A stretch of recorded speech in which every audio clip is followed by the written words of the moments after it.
Então, com relação ao Brasil, pessoal, como eu falei para vocês lá no início da live, não há nenhuma... Infelizmente, né, os dados ainda do Infogripe, eles estão atrasados, a gente não tem... olhando para o gráfico, a gente não consegue ver o aumento ainda. Porque esse gráfico aqui, ele mostra as internações por síndrome respiratória. Como falei com vocês, eles estão diminuindo os testes. A Covid, ela não está internando tanta gente mais. Então, está sendo bem difícil. Não há uma elevação da curva olhando simplesmente para o Infogripe. Então, a gente tem que ir mais a fundo para conseguir tentar entender e ver isso.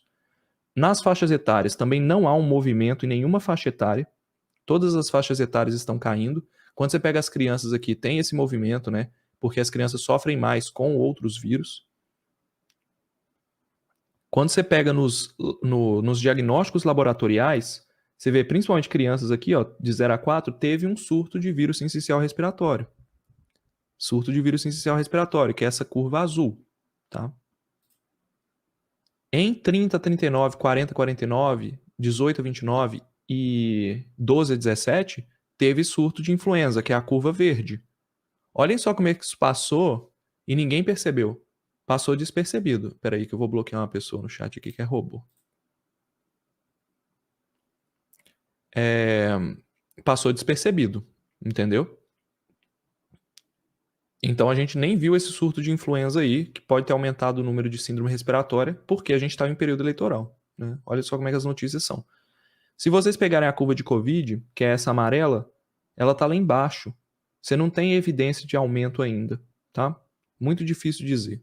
Então, os dados do Infogripe não nos dizem muita coisa. Se for olhar só pelo Infogripe, a gente está em estabilidade no Brasil. Beleza? Não teve movimento de aumento ainda.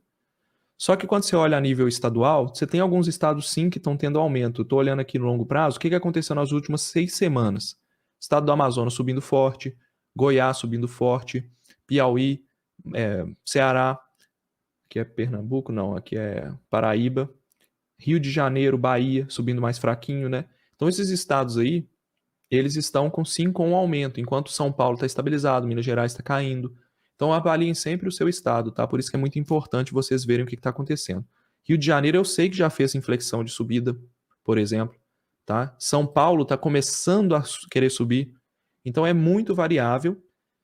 O resumo do que eu quero dizer, não dá para dizer que a BQ1 vai causar uma nova onda no Brasil. Não dá para dizer isso ainda. Pode ser que semana que vem mude.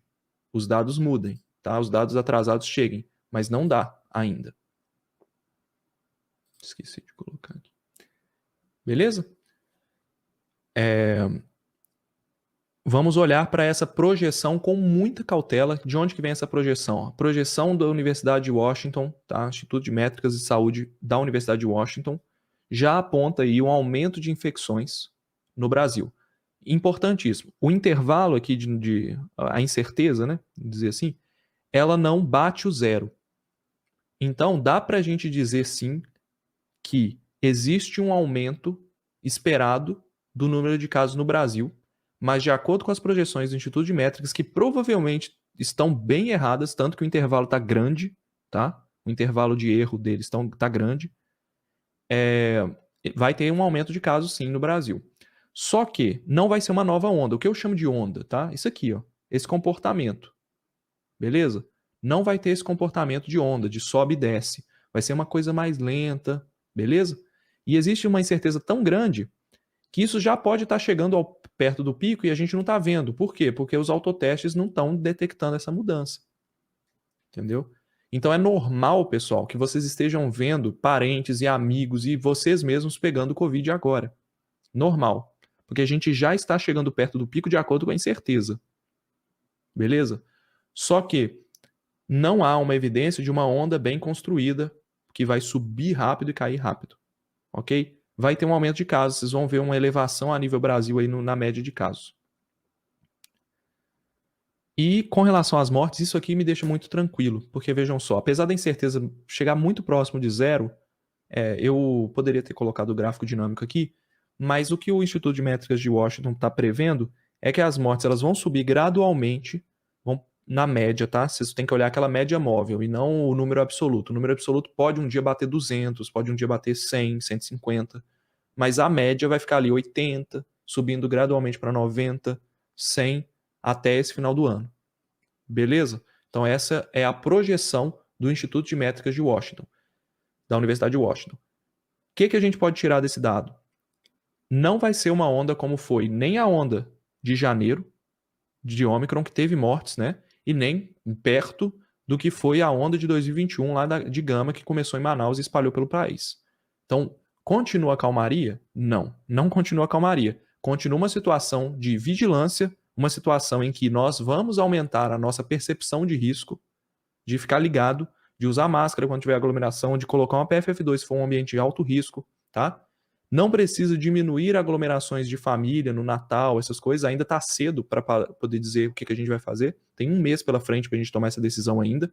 Então se preocupem com o agora. Tá? Daqui 2 semanas, o que pode acontecer? Não teremos um aumento drástico dos casos. Vão vir notícias de BQ1 pegando forte, morte, normal. A BQ1 começou a aparecer no Brasil, ela está chamando a atenção da mídia, então é normal que a mídia relate isso. Você, como uma pessoa tranquila, olhando os dados, sabendo de onde você vai buscar os dados e analisando aqui, olhando os nossos vídeos, vendo as lives, você vai estar capacitado para poder comunicar isso para as outras pessoas, beleza? É uma situação de vigilância, não é uma situação de alerta, de preocupação drástica.